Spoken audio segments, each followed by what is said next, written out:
বিয়ে মানে জীবনের এক নতুন অধ্যায়, যেখানে শুরু হয় নতুন পথ চলা, নতুন অভ্যাস আর ভালোবাসার নতুন গল্প। তবে এই পথটা সবসময় মসৃণ হয় না। অনেক সময় আসে ভুল বোঝাবুঝি, অভিমান আর মন খারাপের দিন।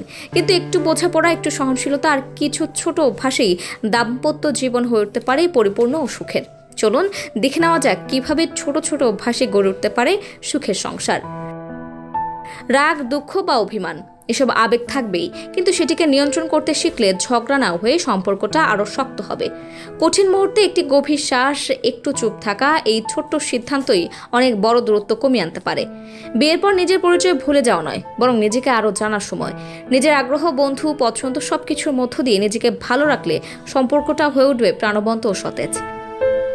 দাম্পত্য জীবনের সমস্যা এলে মনে রাখুন, এটা আমি বনাম তুমি নয়, বরং আমরা বনাম সমস্যা। একে অপরের পাশে থেকে একসাথে লড়াই করায় আস্থা আর ভালোবাসাকে করে আরো দৃঢ়।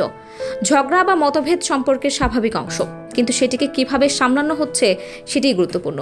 একজন আরেকজনের মনের কথাগুলো মনোযোগ দিয়ে শোনা, শান্ত থাকা, শ্রদ্ধা বজায় রাখা, এসবেই ঝগড়ার ভেতর থেকেও জন্ম নেয় নতুন এক ভালোবাসা। একজন মনোযোগী শ্রোতা হওয়া একটি সম্পর্কের অন্যতম বড় উপহার। সঙ্গে যখন কথা বলছেন, চোখে চোখ রেখে শুনুন, সব মনোযোগ সেখানে দিন। এতে তিনি বুঝবেন আপনি তাকে সত্যি গুরুত্ব দেন। সবশেষে সুখী দাম্পত্য জীবনের জন্য রাজকীয় আয়োজন নয়, দরকার আন্তরিকতা, শ্রদ্ধা আর ভালোবাসা। একে অপরের পাশে থেকে একসাথে হাসলে, কাঁদলে আর ছোট ছোট আনন্দ ভাগ করে নিলেই বিয়েটা হয়ে উঠবে জীবনের সবচেয়ে সুন্দর অধ্যায়। Desk report, Ananya.